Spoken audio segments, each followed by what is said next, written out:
Sony Spider-Man, no, Sony Pictures Universe of Marvel Characters. There we go, that's what it's called.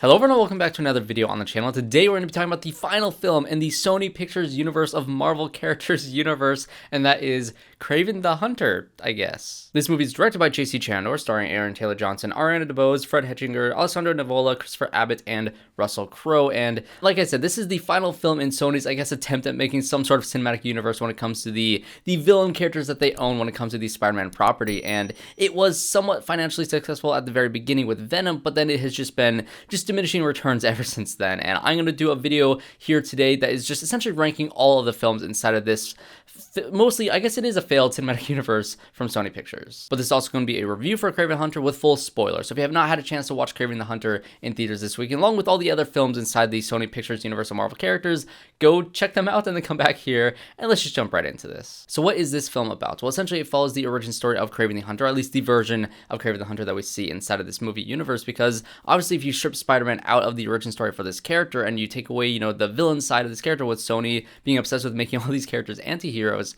well, it's not really going to be the exact same as that comic counterpart. So let's, strip that away, ignore the comic for a second, just talk about the character inside this movie itself. So essentially this film is about this guy named SERGEI KRAVINOFF who goes by Kraven the Hunter later in his life, and it's about his, I guess, his relationship or his strained relationship with both his father and his brother. And that is the core of this story as it pertains to all the different, crime rings that are all surrounding the father who is this crime boss essentially. And I will say that since this movie has this central storyline between these three characters, I do think that this movie does feel a little bit more like a real movie, unlike a lot of the other movies inside of this cinematic universe, and I appreciated that with this movie, which, it is to say that the bar is extremely low here, but I honestly did really enjoy the dynamic and the relationship between these three characters, specifically when it comes to the brothers. And so it actually does set up some really interesting storylines between these three characters. We already have the father, who is a very overbearing father against his two sons, which the older brother decides to run away because he feels that darkness seeping inside his own life. And then you have the younger brother be abandoned by his older brother because of this darkness, essentially trapping him with this father that neither of them really care for. And I think right there at its core, at the center of this film, is a good idea. I think these characters and the dynamics between them and the actual storyline with them is good, especially when it comes to the ending of the film, where you see how essentially his father, Kraven's father, essentially manipulated him and manipulated this entire situation to get Kraven to essentially work for him. And you kind of find out that he really isn't too different from his father to begin with. And I think that there are ideas inside of this film at the very center of the script that is good. I like the idea of this. I like that little, I guess it's not really a twist at the end, but I like that revelation at the end that this was all essentially KRAVINOFF's plan the entire time. And also do like this film's attempt at, trying to make Kraven a villain of the story, because he does willingly let his father die by the hand of this bear that he essentially, controls to kill his father at the end of the film. And I like that idea. I like how this movie is trying to present this character as a villainous character, but it's the fact that they gave this character morals that's really pulls him apart from his comic counterpart, which, basically makes this a very unfaithful adaptation of this character, because, Kraven in the comics is a big game hunter. He kills all these animals and he, takes their, and he has the powers of these animals and he uses it against them to, be a big game hunter. And once he, got through all the animal kingdom, he moved on to humans. And once he saw Spider-Man existing inside of New York City, he decided to go after Spider-Man. And so there is a storyline there where this guy just really has no empathy, whereas this movie, it's Sony making this character an anti-hero. So he loves animals. He works with animals. He controls the animals inside of this film to, do his bidding at times. And it doesn't really feel like the character that you'd expect for a Kraven the Hunter movie, but at the same time, he does go after these humans and he does have a big fight with the Rhino. And so there's some fun aspects to this movie as well when it comes to this character. I also did really like the action sequences within this movie because, Kraven's character, when it comes to the action, when it comes to him throwing himself into these situations, he's very brash about it. He's very reckless. He literally jumps off a building in order to catch up to his brother who's being kidnapped. It is very reckless, very funny to me, honestly, and it's very entertaining to watch Aaron Taylor Johnson as this character be completely unhinged inside of the action sequences, specifically with like the CG takeovers of this character jumping across buildings or doing all these parkour flips or doing whatever in the world he's doing. Like I said, the car chase sequence inside this movie was incredibly entertaining from just a filmmaking standpoint. It was ridiculous. It was so over the top. It was exactly what I wanted this movie to be. Even the fight with the Rhino was completely ridiculous. Seeing a guy literally transform into a Rhino. I think this is probably the better adaptation representation of the Rhino inside of a movie, specifically when it comes to like Amazing Spider-Man 2. We really haven't seen this character actually turn into a giant rhino before, and so I guess that was kind of cool. But the idea that Kraven is fighting a guy that turns into a giant rhino is also very funny to me. And it's moments like those two moments specifically that make this movie at least a little bit entertaining for me. And I do wish this movie could be a little sillier, because that's kind of what these Sony movies have been kind of, it cornered the market on silly comic book movies. It kind of captured that tone that the early 2000s comic book films had, which was, completely ridiculous, very over the top and silly, but also just entertaining because of that feel. And I do think that at times this movie did have it, specifically when it came to the Rhino character.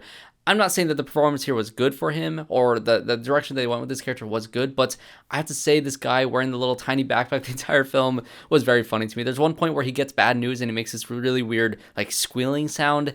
I have no idea what was going on with his performance, but it was as over the top and as ridiculous as I wanted this movie to be, because I want to be entertained by these, Sony Spider-Man list movies, because it's really scraping the bottom of the barrel here. I just want to be entertained by literally anything inside of these films. But the biggest issue with this movie for me is the fact that it's, I hate using the word boring, because I am always entertained to watch a movie. I'm never mad that I watched the movie. I can see a lot of people going into this movie and walking out of it saying that it was a massive waste of time, especially since they literally said a couple days ago that this is going to be the very last movie inside of the cinematic universe, and the whole, villain universe thing that Sony's been doing off on the side has essentially been a giant failure, and that we're never going to get a sequel or continuation to any of these movies.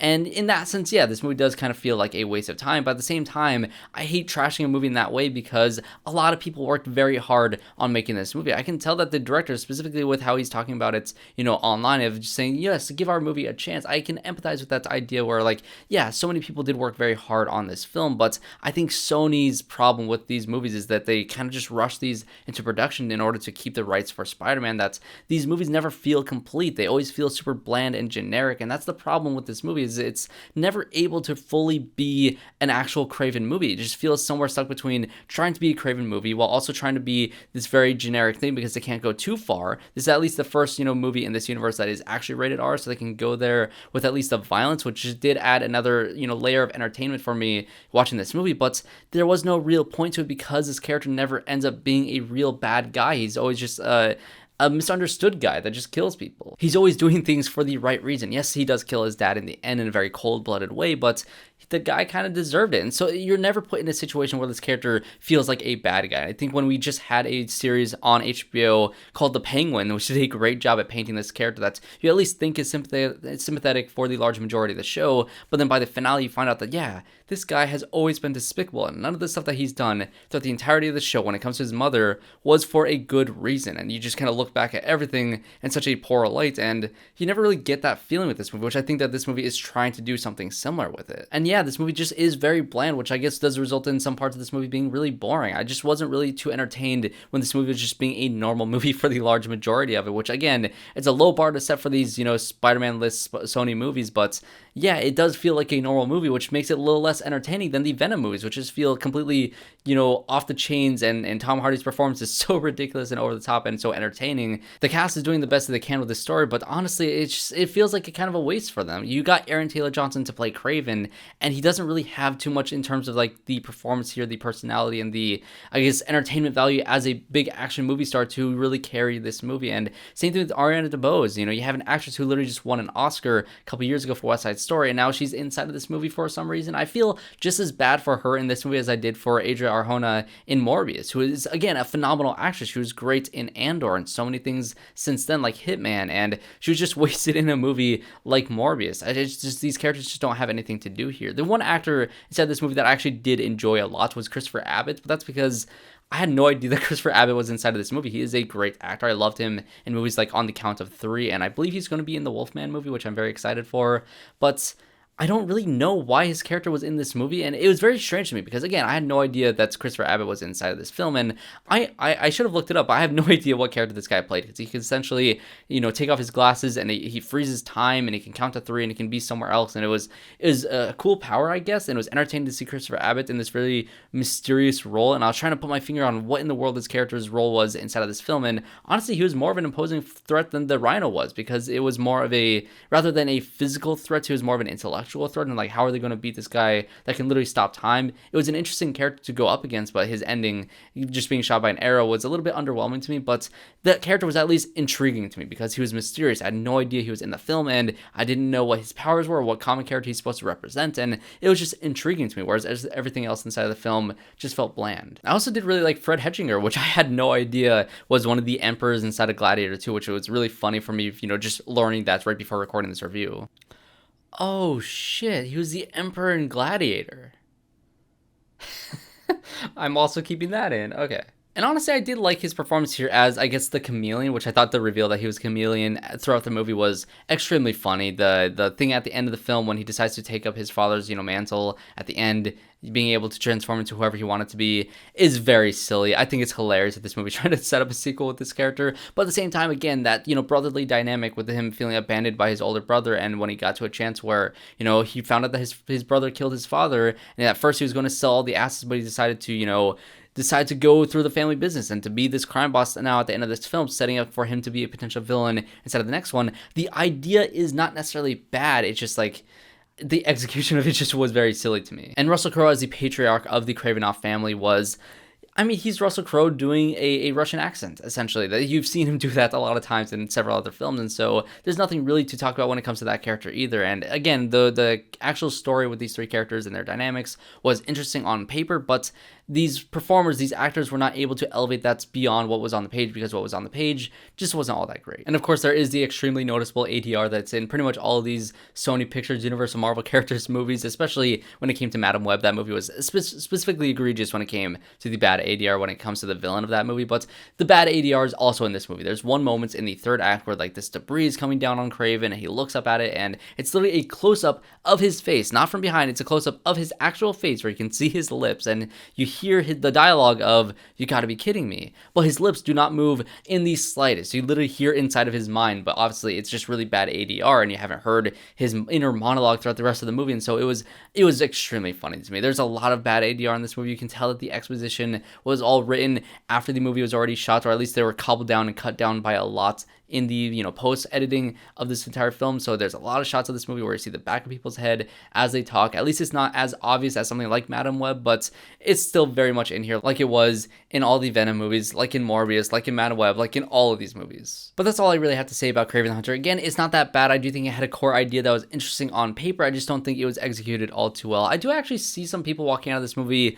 being pleasantly surprised with how decent it was. I can see people saying that it was better than they expected. Again, it's the opening day of the movie. I don't know the audience reaction from this, but I can see people reacting to this movie in the same way they reacted to, let's say, the first Venom movie, where that movie honestly took itself way too seriously, but there's at least still some fun moments here, and it has some entertaining action, and it's better than expected. So I can see some people walking out of this movie liking it more than I did, but to be honest, I'm just done with this universe, and this is a good, just overall goodbye to this series. And so let's go ahead and rank all of these movies in the not Spider-Man. It's so hard to remember the name of the cinematic universe. The Sony Pictures universe of Marvel characters. Let's go ahead and rank them all, starting with the worst of the bunch being Madame Web. And this movie is honestly, it's not at the bottom because I think it is the worst movie, because I think that's, of all these movies, this movie had, quite frankly, the most potential when it comes to like a time loop movie. It's very hard to mess that up. Honestly, I think all of them are good. If you just made this like a Groundhog Day or like a Palm Springs or Edge of Tomorrow type of storyline with Madame Web, I think it could have been a lot of fun. It's very hard to mess up a storyline like that, and so the fact that I see